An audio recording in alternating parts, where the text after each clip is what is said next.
매주 금요일 다양한 문화 소식과 함께 그 속에 숨은 과학 이야기를 나눠보는 과학 스포일러 시간입니다. 오늘은 유전자 편집으로 만들어진 괴수가 등장하는 재난 블록버스터 영화를 준비했습니다. 화면으로 먼저 만나보시죠. He definitely trusts you. George was 7 feet and he weighed 500 pounds.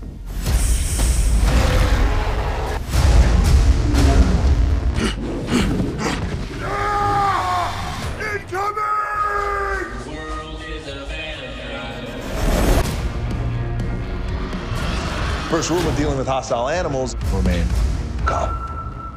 God damn. What?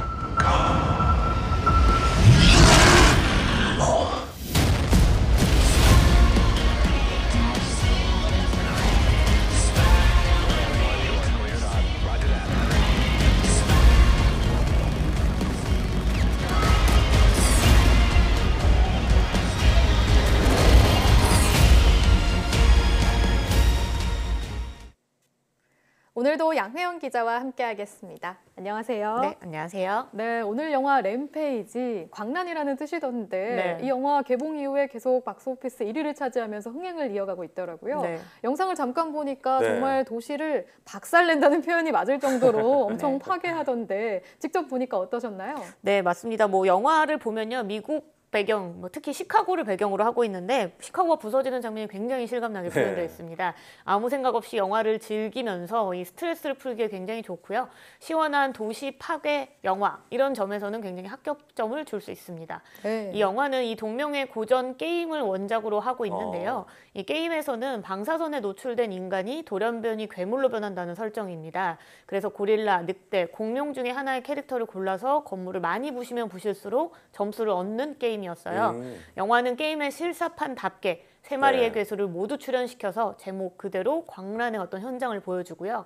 이 불법적인 유전자 실험을 했는데 이게 부작용으로 동물들이 괴수로 변한다, 이런 과학적인 설정을 좀 이번에 추가했습니다. 네. 또 여기에 요즘 헐리우드에서 가장 바쁜 배우 중에 한 명으로 보이는 이 드웨인 존슨의 매력도 이 영화에서 함께 만날 수 네. 있는데요. 하지만 이런 재앙의 원인이 정확하게 영화 안에서 설명이 되지 않는 등 이야기의 기승전결이나 개연성이 좀 떨어지는 점이 아쉽고요. 네. 또 수화로 소통하면서 교감하는 인간과 고릴라의 우정을 그리는 것과 달리 나머지 다른 캐릭터들은 좀 너무 평면적으로 그렸던 점도 좀 아쉬움으로 남았습니다. 하지만 앞서 이야기했듯이 이번 주 한 주 동안 만약에 스트레스가 많이 쌓였다면 극장에서 이 영화 보면 되게 시원한 느낌은 받을 네. 수 있습니다. 네. 네, 사실 이런 영화는 개연성이 그렇게 중요하지 않을 것 같다는 생각이 드는데요. 네. 다 그냥 때려부시니까요. 맞아요. 자, 그런데 기존의 괴수 영화에는 어떤 킹콩, 고질라, 저번에 나눴던 퍼시빌림의 어떤 카이주 같은 경우에는 네. 한 종류의 괴물인데 이번 맞아요. 영화에는 전혀 다른 세 종류의 괴물이 등장해서 재미있는 것 같다는 생각이 드는데 네.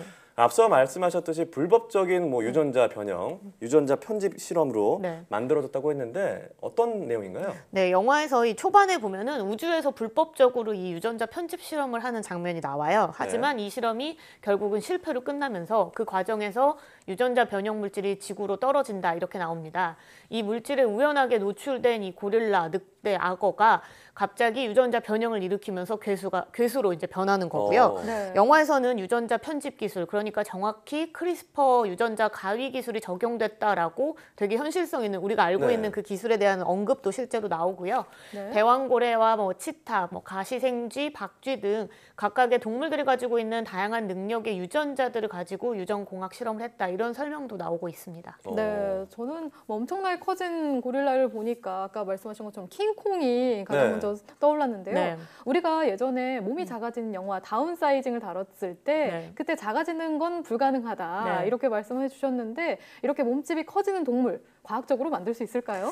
네, 우선은 킹콩에서는 설정 자체는 좀 이게 영화랑은 달라요. 이번 영화랑은 좀 달라요. 네. 그래서 킹콩에서는 가상의 섬에서 고립된 채 몸집이 자연스럽게 거대하게 진화했다, 이런 설정이었고 이번 영화는 유전자 조작으로 만든 거잖아요. 네. 우선은 킹콩처럼 자연 상태에서 거대한 몸집으로 스스로 진화한다. 이건 거의 어렵습니다. 아, 왜죠? 네, 이 몸집이 클수록 움직임이 사실 둔해지고 뭐 심장 박동을 유지하거나 체온을 유지하는 등 이 포유류의 경우에는 버려지는 에너지가 굉장히 많기 때문에 진화론적으로 비효율적이어서 몸집을 이유 없이 키울 필요는 없거든요. 네. 이번 영화의 그 고릴라는 예고편을 보니까 어떤 액체를 맞고 나서 그 다음 날부터 좀 성장해 가는 거로 그려진 것 같은데 네. 구체적으로 어떤가요? 네, 영화에서 이 고릴라 조지가 이 유전자 네. 변형 물질에 이제 노출이 되고 난 이후에 하룻밤 사이에 1m 이상 키가 커지고 몸무게는 뭐 2배 이상 늘어나는 등 말 그대로 폭풍 성장을 하게 됩니다. 네. 네, 그 이유는 대왕고래 유전자 때문이다라고 설명을 영화 속에서 하는데요.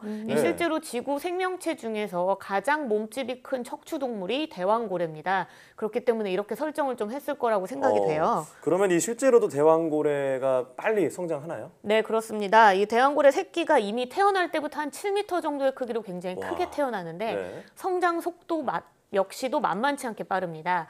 하루에 이 몸무게가 한 100kg씩 뭐 와. 100kg씩 이상씩 늘어나고요. 네. 또 한 달에 한 1m씩 자라니까 태어난 지 6개월만 지나면 15m 이상으로 와. 커진다고 합니다. 네. 아, 그럼 정말 대왕고래 유전자를 이용하면 폭풍 성장하는 동물을 만들 수 있는 건가요? 네, 우선은 뭐 만들어 봐야지 알겠지만 이 실제로 지금 뭐 독일하고 스웨덴 과학자들이 이 대왕고래 유전체를 완전히 해독하는데 최근에 성공을 했어요. 네. 이 지금까지는 대왕고래를 포함해서 뭐 해양 포유류가 차가운 바닷물 속에서 체온을 유지하려면 에너지가 많이 필요하기 때문에 몸집을 키웠다 이렇게 알려졌고요. 뭐 특히 그 중에서도 대왕고래는 바닷물 속에 영양분이 급격하게 늘어났던 빙하기 이후에 몸집이 커졌다 이런 연구 결과가 나왔습니다. 네. 네. 이번에 유전체 분석을 통해서 대왕고래가 큰 몸집을 갖게 된 유전적 진화 과정을 자세히 알 수 있을 것으로 기대를 하고 있는데 그렇게 되면은 뭐 유전공학이 지금보다 더 발전한다면 이 유전체를 이용해서 램페이지 속에 이 조지처럼 거대 동물을 만들 수도 있죠. 가능성 자체가 아예 없는 거는 네. 아닙니다. 하지만 이 해양 포유류와 육상 포유류는 사실 각각의 생체 시스템이 달라요. 그렇기 때문에 그대로 가지고 와서 뭐 집어넣는다고 해서 바로 적용이 되는 건 아닌데요. 네. 뭐 커진 몸집을 유지하려면 이 뭐 육상 포유류만의 어떤 특별한 생체 시스템 같은 게 좀 필요합니다. 우선 에너지를 많이 쓰게 될 테니까 소화기관의 효율이 지금보다는 더 높아져야 하고요. 또 키가 커지면 바닷속은 이제 같이 이제 중력을 받지만 육지에서는 이렇게 높이로 달라서 이제 중력의 영향을 네. 따로 받기 때문에 몸 안에서도 혈압의 차이가 굉장히 크게 나타날 수 있습니다. 그래서 이 문제를 해결하기 위해서 심장을 뭐 여러 개 갖고 있거나 혹은 혈압을 일정 정도로 유지할 수 있는 새로운 혈압 시스템 같은 게 좀 필요할 것으로 예상이 됩니다. 네, 실제로 만들려면 말씀하신 것처럼 여러 시스템이 필요하겠지만 그래도 이론적으로 이런 거대 동물들을 만들 수 있다고 하니까 어쩐지 조금 무서워지는데요. 네, 맞아요. 자, 근데 앞서 이제 다양한 유전자 얘기를 하셨는데 대왕고래는 뭐 크기가 커지고 박쥐는 뭐 날아다니고 네. 근데 가시생쥐 얘기가 나왔는데 맞아요. 뭔가 괴수와는 어울리지 않거든요. 네, 맞습니다. 이 가시생쥐의 유전자를 뭐 이제 주입을 하면 재생 능력을 갖고 뭐 회복력을 갖는다 이런 식으로 영화에서 설정이 나오거든요. 네, 재생 능력 하면 뭐 도마뱀이 떠오르는데 그럼 이 가시 생쥐에게도 재생 능력이 있는 건가요? 네, 뭐 모든 생쥐에게 있는 건 아니지만 가시생쥐에게는 실제로 재생력이 아, 있다고 합니다. 그래요? 네, 2012년 네이처 논문에서 나온 네이처의 논문에 실린 건데요. 미국 플로리다 주립대 연구진들이 연구를 해보니까 이 아프리카에 사는 가시생쥐 2종이 포유류 최초로 손상된 피부를 재생하는 유전자가 가지고 있더라 이렇게 발견을 한 거예요.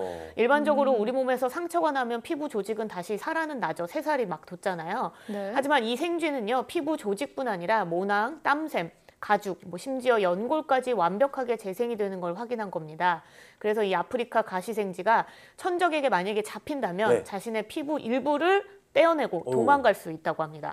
도마뱀과 굉장히 비슷하네요. 네, 이 정확히는 도마뱀보다는 사실 도룡뇽하고 비슷한 건데요. 어. 도마뱀 같은 경우에는 꼬리를 한번 자르고 나면 이제 뭐 뼈는 생성시키지 못하고 연골이랑 뭐 힘줄만 자라나는 상황인데 네. 도룡뇽은 뭐 연골 힘줄 말고도 뼈와 근육까지 완전하게 재생시킵니다. 근데 이제 지금 말씀드린 도룡뇽은 파충류잖아요. 네. 이 아프리카 가시생쥐는 똑같은 능력을 가지고 있는 포유류라는 점이 굉장히 특별하고요.